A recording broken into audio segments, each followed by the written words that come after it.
एक हरे भरे घाटी के बीचों बीच बसे एक छोटे से गांव में राजू नाम का एक छोटा लड़का रहता था। वह एक होनहार और महत्वाकांक्षी लड़का था जो अपने असाधारण ईमानदारी और अपने काम के प्रति अटूट समर्पण के लिए पूरे गांव में जाना जाता था।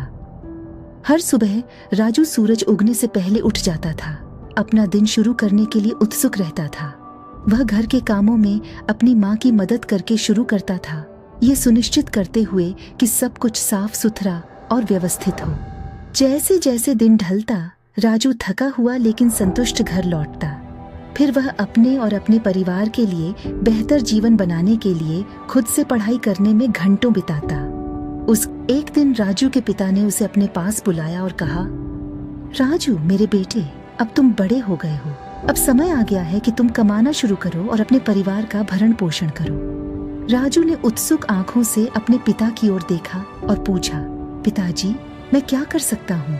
उसके पिता ने उत्तर दिया, आओ और मेरी दुकान पर मेरे साथ काम करो। तुम व्यापार सीख सकते हो और व्यापार को संभालने में मेरी मदद कर सकते हो। राजू ने सहमति जताई और जल्द ही उसने खुद को अपने पिता के साथ काम करते हुए पाया। व्यापार के बाद राजू की मेहनत और लगन रंग लाने लगी।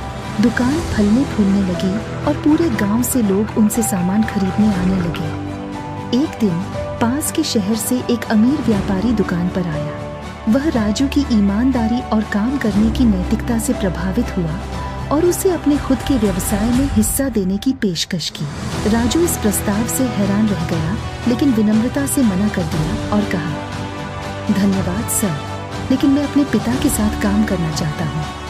व्यापारी राजू की वफादारी से प्रभावित हुआ और उसे एक बड़ी रकम देते हुए कहा, ये लो राजू। उसके पिता बहुत खुश हुए और उसे कसकर गले लगा लिया। उन्हें अपने बेटे के युवा होने पर गर्व था। उस दिन से राजू ने अपने पिता के साथ काम करना जारी रखा और उनका व्यवसाय फलने फूलने लगा। वे हमेशा खुशी खुशी रहने लगे और हमेशा कड़ी मेहनत, ईमानदारी और परिवार के महत्व को याद करते रहे।